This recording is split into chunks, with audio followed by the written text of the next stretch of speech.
Oke, Assalamualaikum warahmatullahi wabarakatuh. Bertemu dengan saya, Bunda Yeni Puspita. Pada hari ini di sini saya akan mengajar tentang konsep tumbuh kembang anak di pelajaran asuhan neonatus, bayi, balita, dan anak prasekolah. Mungkin bapak-bapak, ibu-ibu, atau mahasiswa ingin tahu tentang apa itu konsep tumbuh kembang. Ayo bergabung dengan saya di sini. Kita belajar bersama-sama di dalam konsep tumbuh kembang anak. Oke, di sini ada pengertian dari konsep tumbuh kembang anak. Oke, tumbuh kembang anak ini terdiri dari dua kata, yaitu pertumbuhan dan perkembangan. Pertumbuhan di sini adalah bertambahnya jumlah sel di seluruh bagian tubuh secara kuantitatif yang dapat diukur seperti berat badan, tinggi badan, dan yang bisa diukur berdasarkan gram, pon, kilo, sedangkan untuk panjang badan bisa diukur melalui sentimeter dan meter. Nah, ukuran ini akan bertambah terus-menerus seiring dengan pertumbuhan usia anak. Ya, jadi nanti untuk pertumbuhan ini bisa secara kuantitatif ini bisa kita lihat melalui kurva tumbuh kembang anak yang ada di buku KIA. Ya, kurva tumbuh kembang anak ini menandai apakah pertumbuhan anak ini bagus atau tidak nanti ya. Nanti ada kek, ada obesitas. Kalau tinggi badan itu bisa kita lihat apakah anak stunting, anak pendek, atau anak sangat pendek. Sedangkan perkembangan ini adalah bertambahnya skill, kemampuan dalam struktur sempurnanya fungsi alat tubuh yang dicapai melalui kematangan belajar.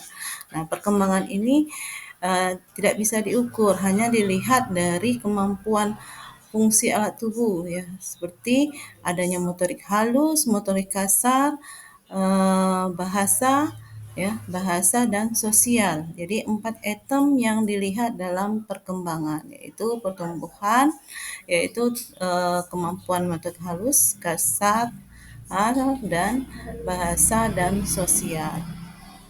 Oke, selanjutnya kita masuk lagi faktor yang mempengaruhi dari pertumbuhan. Ada faktor internal dan ada faktor eksternal.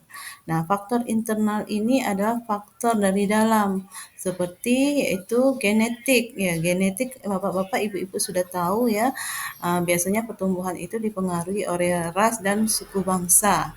Biasanya orang Asia itu biasanya agak pendek dibanding orang Eropa karena genetiknya yang mempengaruhi tumbuh kembang anak.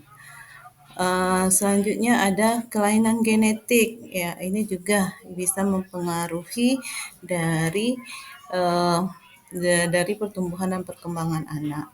Selanjutnya ada faktor eksternal. Faktor eksternal ini disebut dengan lingkungan.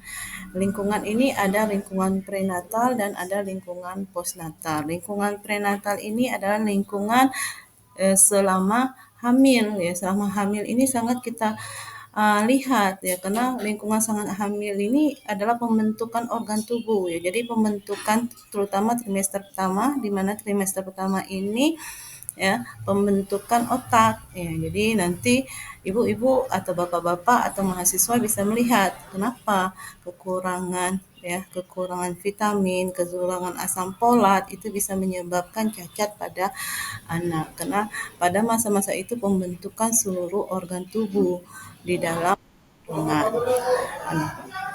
Ini juga dipengaruhi oleh yaitu kesehatan ibu, nutrisi ibu, terus penyakit ibu dan lain-lain yang berhubungan dengan selama dalam kehamilan. Yang kedua adalah lingkungan postnatal. Lingkungan postnatal ini adalah lingkungan di luar setelah melahirkan ya. Setelah melahirkan ini mulai dari bayi baru lahir sampai pertumbuhan bayi sampai menuju remaja muda atau remaja dewasa. Postnatal ini dipengaruhi banyak dari nutrisi, dari lingkungan, dari penyakit ya. Ini sangat banyak ditentukan ya, terutama biasanya kalau bayi baru lahir dengan berat bayi lahir rendah ini berpotensi terhadap terjadinya stunting. Kenapa? Karena anak dengan WBL ini penelitian sudah mengatakan bahwa anak ini bisa menimbulkan stunting untuk masa depannya. Selanjutnya ada lingkungan prenatal tadi ya kata Bunda tadi ya.